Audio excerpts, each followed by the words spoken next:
And one final question, like Tanner mentioned, we could see the prosecution rest their case today. What are your final thoughts? What do you think that they have sealed their case in this trial, or do they have a lot of work to do now that the defense can take their case? I don't know. Possibly. I think that it's possible. I think that if the defense doesn't put on their own at least one expert to counter the professor, I think it's possible that the jury could convict on this evidence.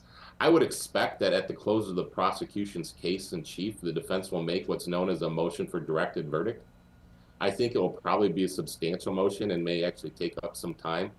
Oftentimes, attorneys will make a motion for a directed verdict, and it's just a real quick, Your Honor, we moved to have the case dismissed. The people didn't put on a sufficient amount of evidence, and the judge, and it's you do it for appellate review purposes, and the courts allow it all the time because everyone knows it's for the purposes of appeal.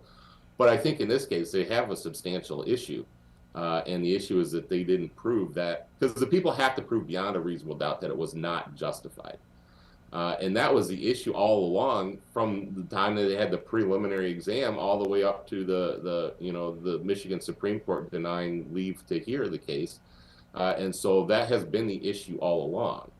And so I would expect to hear at the close of the prosecution's proofs a motion for a directed verdict. And I can briefly tell you what that entails is first of all, the judge has to take all the evidence in the favor in a light most favorable to the prosecution. So if something could be inferred one way or the other, they have to infer in favor of the prosecution to see if a reasonable juror could then conclude guilt beyond a reasonable doubt. And those motions are routinely denied, but they preserve an important issue for appellate review. I hope that makes sense. I know that we said one last question, but I just had to clarify because I think everyone's wondering. So when you say that this directive appeal, or sorry if I'm missaying that, does that mean the case could end today? What does that mean? Because that's a bombshell for us. I doubt it, but it's possible. So if the judge says that, yeah, I agree, the prosecution did not present proof sufficient to prove in a light most favorable to the prosecution. So that's the important aspect of this, is that the judge has to take all of the information in a light most favorable to the prosecution. And so that's why it would likely be denied. But at the end of the day, it is a possibility. If the judge does grant the directed verdict, then the case is over. Wow. Very interesting. That is very interesting. So today is a big day for us then.